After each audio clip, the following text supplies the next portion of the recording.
ആലപ്പുഴയിലെ ഹൈബ്രിഡ് കഞ്ചാവ് കേസിൽ നടൻ ശ്രീനാഥ് ഭാസി ഹൈക്കോടതിയെ സമീപിച്ചു.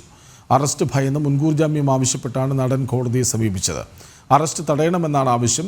ഹർജി ഹൈക്കോടതി ഇന്ന് പരിഗണിക്കും. കഞ്ചാവുമായി യുവതി പിടിയിലായതിന് പിന്നാലെ നടത്തിയ വെളിപ്പെടുത്തലാണ് താരത്തെ വെട്ടിലാക്കിയത്.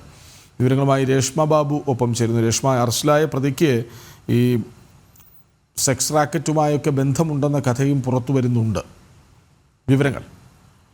അതെ കൃഷ്ണരാജ്, അതായത് ആലപ്പുഴയിലെ 2 കോടി രൂപയുടെ ഹൈബ്രിഡ് കഞ്ചാവുമായിട്ട് ഒരു സ്ത്രീ, അതായത് തസ്ലിമ എന്ന പേരായിട്ടുള്ള സ്ത്രീ പിടിയിലായതോടുകൂടിയാണ് സിനിമാ മേഖലയിലെ ഒട്ടനവധി പേർക്ക് ഈ കഞ്ചാവ് ഇടപാടും ലഹരി ഇടപാടുമായി ബന്ധമുണ്ട് എന്നുള്ള കൂടുതൽ വിവരങ്ങൾ പുറത്തു വരുന്നത്. ഈ സംഭവത്തിൽ, ഈ കേസിലാണ് ഇപ്പോൾ മുൻകൂർ ജാമ്യം തേടിക്കൊണ്ട് ഹർജിയുമായിട്ട് ശ്രീനാഥ് ഭാസി ഹൈക്കോടതിയെ സമീപിച്ചിരിക്കുന്നത്.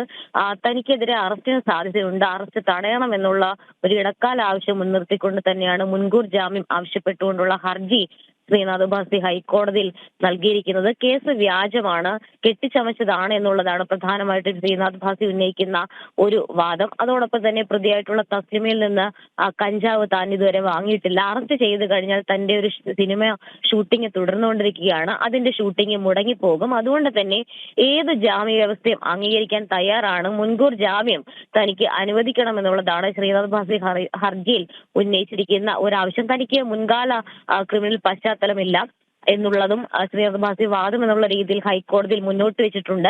ഏപ്രിൽ 1-ാം തീയതിയാണ് തസ്ലിമ സുൽത്താനെ എക്സൈസ് സംഘം അറസ്റ്റ് ചെയ്യുന്നത്. 2 കോടി രൂപയുടെ ഹൈബ്രിഡ് കഞ്ചാവായിരുന്നു ഇവരിൽ നിന്ന് പിടികൂടിയത്. അതിനുശേഷം ഇവരിൽ നിന്നാണ് ഈ ഷൈൻ ടോം ചക്ക, അതോടൊപ്പം തന്നെ ശ്രീനാഥ് ഭാസി, ഇവരടങ്ങുന്ന സിനിമാ മേഖലയിലുള്ള ആളുകളുമായിട്ട് ഇവർക്ക് ലഹരി ഇടപാടുകളും സാമ്പത്തിക ഇടപാടുകളും ഉണ്ട് എന്നുള്ള വിവരം പോലീസിന് ലഭിക്കുന്നത്.